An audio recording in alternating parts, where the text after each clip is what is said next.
नाम के गांव में मुन्ना नाम का एक चोर रहता था। उसके चोरी का ट्रैक रिकॉर्ड बहुत ही बेकार था।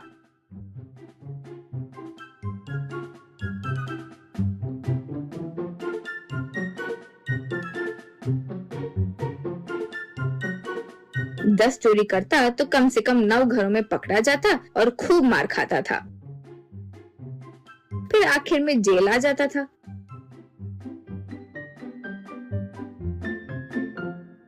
वहाँ शिक्षा पूरी करके छूटने पर वापस चले जाता था। एक बार वो जेल से छूटकर बाहर आया। वहाँ मौजूद सेंट्री से, हेलो भाई, जाकर आता हूँ, जल्दी मिलेंगे। यूँ कहा सेंट्री। छी, शर्म नहीं आती रे तुम्हें? कितनी बार ऐसे जेल में फंसोगे रे तुम? खाना खाते या गोबर? कमीने, तुम्हारे मुंह को चोरी तो नहीं जच रही है। मेरी बात मानो और धोखा करना शुरू कर दो। उसके लिए इतनी कोई बड़ी शिक्षा भी नहीं होती। यूँ कहा मुन्ना। ये क्या भाई, इतना क्यों गुस्सा आया? लेकिन आप जो बोल रहे हो वो भी सही है। चोरी बिना मार खाए नहीं कर रहा हूँ। अब मैं यही करूँगा, चोरी छोड़कर धोखा दूंगा। अब फिर इस जन्म में मैं यहाँ नहीं आऊँगा, कहकर चले गया। फिर वो एक ट्रेन में चढ़कर बैठ गया। ट्रेन निकलकर एक स्टेशन में आकर रुकी। खिड़की के पास एक आदमी आकर, समोसा समोसा, समोसा भाई समोसा, चिप्स भाई चिप्स, ले लो भाई समोसा, ले लो भाई समोसा। यूँ कहा तो मुन्ना। बाबू एक समोसा और एक चिप्स पैकेट दो। यूँ कहा। वो पैसे लेकर वो दिया। फिर वो समोसा को सूंघकर, क्या भाई ये क्या है? समोसा से बदबू आ रही है, थोड़ा फ्रेश बना सकते हो ना? मेरे पैसे मुझे दे दो। यूँ कहा। तब वो, फ्रेश होने के लिए ये एक होटल है क्या? ये रेलवे स्टेशन है। यहाँ फ्रेश रहने पर भी यहाँ फिर से कोई आकर नहीं खाता, नहीं होने पर भी नहीं खाओगे। एक बार तो लोगे, उसके बाद तुम कौन मैं कौन। जाओ भाई। यूँ कहा। तब ट्रेन शुरू हुई। मुन्ना गुस्से में समोसा फेंककर चिप्स पैकेट खोला। वे भी बास मार रहे थे। वे भी फेंककर, ये तो धोखा दे दिया कमीना कहीं का। लेकिन उसका ये कॉन्सेप्ट मुझे बहुत पसंद आया। तो अब से मैं भी सिर्फ 2 चिप्स पैकेट में डालकर चिप्स पैकेट तैयार करके ट्रेन में, बस के पास वगैरह बेचूंगा। यूँ कहा। ऐसे बाजार जाकर वो कुछ चिप्स पैकेट्स खरीदा। एक साइकिल को मारने वाला पंप भी खरीद कर लाया। फिर चिप्स पैकेट को कैंची से कट करके उसमें से चिप्स निकालकर एक प्लेट में डाला। फिर 2 ही चिप्स एक पैकेट में डालकर उस पर गम डालकर चिपका दिया। फिर हवा के पंप से हवा मारा, पैकेट फूल गया। ऐसे बहुत सारे चिप्स पैकेट तैयार किए।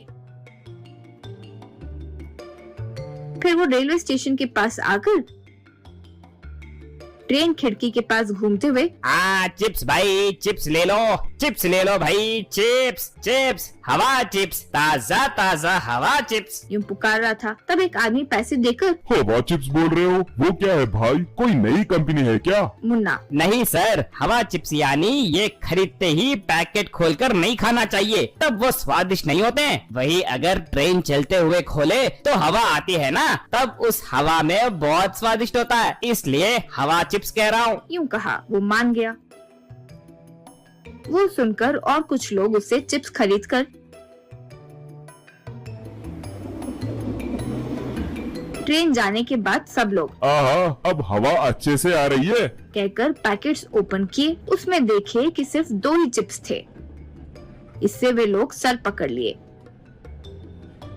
इस तरह मुन्ना घर पर रोज चिप्स पैकेट को हवा मारकर तैयार करता था। उन्हें लाकर रेलवे स्टेशन या बस आने वाली जगह पर बेचता था। लोग अच्छे से खरीद भी रहे थे। एक दिन 4 युवक उसके पास आए। एक, भाई हवा चिप्स तुम ही बेचते हो क्या? बड़े स्वादिष्ट है, यूं हमारे गांव में सुना है। दिखाओ, हमें 4 पैकेट दो। यूं कहा। मुन्ना घबराकर, ये ट्रेन में बस में जाने वाले लोगों को ही पसंद होती है जी, बाकी टाइम अच्छे नहीं होते। यूं कहा। तब वो, अच्छा होना नहीं अच्छा होने के लिए वो कोई ड्रेस थोड़ी है, दो दो कहकर चारों 4 चिप्स पैकेट लेकर ओपन किए। अंदर देखे तो 2 चिप्स ही दिखे। तब वो, ओट्रे मुन्ना, अब तुम जिंदगी में नहीं सुधरोगे क्या? हम पुलिस वाले हैं, कुछ अच्छा काम करके जी सकते हो ना, ये बेकार का क्या काम करते रहते हो? चलो अब स्टेशन। यूं बोले। फिर उसे पुलिस वाले जेल में ले आए। वहाँ मौजूद सेंट्री को देखकर मुन्ना देखा ना भाई, चोरी छोड़कर धोखा करने पर भी क्या होता है, फिर से पकड़ लिए। यूँ कहा। तब सेंट्री छी, तुम्हारी बेकार जिंदगी किसी काम की नहीं है। कहकर उसकी बेइज्जती